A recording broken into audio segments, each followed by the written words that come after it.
Donald Trump has a massive electoral problem right now, and it was highlighted, by the way, at the DNC this week, even though it was not presented as a massive electoral problem for Donald Trump, but here it is either way. The DNC this week featured many, many Republican speakers. And all those speakers, of course, were not there to try to convince people to vote for Donald Trump. No, they were there saying, listen, I'm a conservative. I'm a Republican. I do not believe in much of what the Democratic Party believes. Not really even sure I like your platform, but I'm going to vote Democrat this year. I'm going to support Kamala Harris. I will campaign for Kamala Harris because she is a better candidate than Donald Trump, and Donald Trump is a danger to our country. That is what Republicans told us on that DNC stage last week.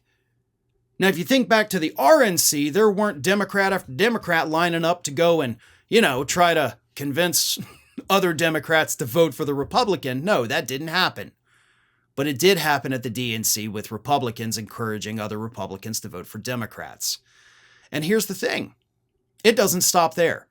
Because as Max Burns pointed out in a recent opinion piece for The Hill, Trump is losing support from other former Republican supporters, some of them big name people, including former Republican Representative Barbara Comstock, who came out recently this past weekend and said that she is supporting Harris over Trump. So a former Republican lawmaker who did support Trump at one point now saying, nope, not going to happen. January 6th sealed the deal. I'm voting for Harris. Conservative former federal judge Michael Luttig, who of course is still a very well-respected legal voice in conservative circles. His conservative credentials cannot be denied. And even he came out this week and said, quote, there is only one political party and one candidate for the presidency that can claim the mantle of defender and protector of America's democracy, the Constitution, and the rule of law. I will unhesitatingly vote for the Democratic Party's candidate, Vice President of the United States, Kamala Harris. So this conservative legal scholar, former federal judge, appointed by George H.W. Bush. Conservatives, again, still look up to him. They still quote him. Whenever there's a legal thing happening, conservatives run to Luttig. And he is out there saying, I'm a Harris supporter. I'm a staunch conservative, but if we believe in the rule of law here in the United States, you got to go with Harris. But it's not just former Republican lawmakers, former Republican federal judges. Even some of the most extreme Trump supporters are abandoning him. And I've talked about this recently. Nick Fuentes, Laura Loomer.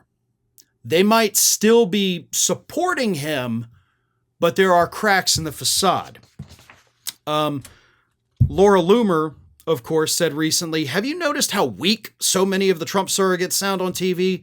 Needs to change fast because we can't talk about a stolen election for another 4 years. Fuentes, for his part, said that he predicts a catastrophic loss for Trump and the GOP in November, which actually these two, MAGA people kind of saying that, hey, Trump's going to lose if he doesn't change the way he is.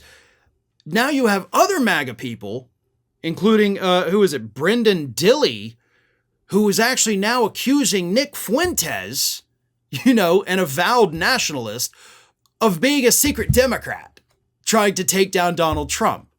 So now all these little MAGA influencers are eating each other alive because that's what they do. If you don't fall in line blindly with dear leader, we're going to rip you to shreds. Oh, and for the record, it's not just happening among conservatives out there in the ether. It's also happening inside Trump's campaign. Everybody, according to report, is at each other's throats. They're still trying to find out who the leaker is, although almost everybody's convinced it's Kellyanne Conway because that's what she does. And a lot of people, according to the reports, probably updating their resumes right now because Donald Trump is still considering firing a bunch of people and just starting over with, 2.5 months to go because that's totally going to work for him. MAGA world is fracturing. It is coming apart at the seams as Donald Trump fails. Which begs the question, what happens when Trump loses this year's election? What happens to that MAGA movement? Can it continue? Can it survive? You know, I will frequently, like when I go on vacation or something, I will do Q&As. And one of the questions that I swear I have gotten every time I have asked for questions for Q&As is people ask me, Farron, what happens to the MAGA movement when Trump is gone? And for the longest time, I've said I do believe it kind of splits apart, but part of it stays together. And I still think that is true. But I think the part of it that stays together is going to be much smaller than I had previously anticipated.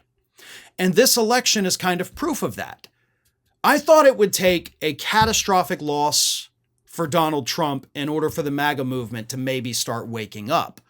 But here we are, not even having the catastrophic loss yet. I mean, technically, Trump is still in the race. I mean, he could still win. Let's not get complacent and think that Harris has it in the bag. I mean, no, anything can happen.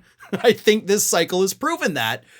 But even before we get to November, we're not even out of August yet, and MAGA is tearing itself apart from the inside. They can't get along with each other. They can't agree with each other. They seem like they hate each other, and they are falling apart. And that, of course, is one of the key themes of Max Burns' piece here that I'm, basing this off of. But I do think that the MAGA movement is not going to survive this. It'll try to hold on for maybe 1 or 2 election cycles after this if Trump loses. I mean, if he wins, it's there, okay? Don't get me wrong. But I think the chances of Trump winning get slimmer every day. And you're still going to have these MAGA lawmakers in office. You're still going to have Matt Gaetz. He's in a safe district. He's going nowhere. You're still going to have Marjorie Taylor Greene, safe district, going nowhere. Jim Jordan, same thing. James Comer, same thing. Rick Scott, same thing. But they're going to find themselves with increasingly fewer and fewer allies. And none of those people have what Donald Trump has, so they're not going to be able to go out there and rebuild the movement or reclaim the movement. At one point, the heir apparent to this fractured MAGA movement was Ron DeSantis. So there is nobody left to take over this MAGA movement because nobody, and I hate to kind of give Trump credit for this, but I do have to give him credit for it. He does have a bit of charisma. That is why people are attracted to him. Not, what I mean, but he has this con man ability, the showmanship, right? Like P.T. Barnum. You may not like what he does, but for some reason you can't seem to look away. He's like a car crash. But none of these other Republicans that I've talked about, whether it's DeSantis or Green or Gaetz or Jordan or even Ted Cruz, all of these people have tried to reach beyond the borders of their states, and they have failed. Nobody has what Trump has.